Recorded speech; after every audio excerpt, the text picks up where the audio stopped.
গরু মুরগির দাম বেশি, আজকে সবাই মাছ খাবা। চিংড়ি মিংড়ি রুই টুই বল নাকি কাতলা, শিং মাছ নিয়া ভাবিরে জোল রানতে কোন পাতলা, ইলিশ আসছে দিয়া দেই কালকে আবার বৈশাখ। বাপসাপ দেখে আমগো মনে হয় কি লাট সাপ, গরিব মানুষের বৈশাখ, ইলিশ মাছ না পুঁই শাক। সিলভার কাপ না তেলাপিয়া, আমারে দেন পাঙ্গাস মিয়া।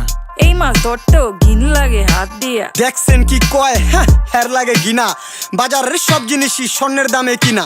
ঘু খায় সব মাছে, কালার খায় পাঙ্গাসে, ডিম পারে মুরগি আর ব্যথা পায় রাজা হাসে। দুঃখ কমু কার কাছে, টাকা নেই কা হাজার হাজার, চলো বাবা যাইয়া দেখি কি অবস্থা কাঁচা বাজার। ওই মিয়া হাত দিবেন না, মরিচের কেজি 1000, দেখতাছেন না মরিচ গার্ড দিতে রাখছি বডি গার্ড। এইটা আবার কোন পাট, আলিপ লাইলার সিনবাদ? যেইটা দরুম স্টক করুম তয় তরকারি জিন্দাবাদ। 80 টাকার বেগুন, বেগুনের অনেক গুণ। বেগুন লেয়া হইছে খুন, আমারে দেন ধুন্দুল। পটল লন কহিলন, লাউ নাইলে কদু। তোর মুখে অনেক মধু, লাউ আর কদু, বউ আর বধু।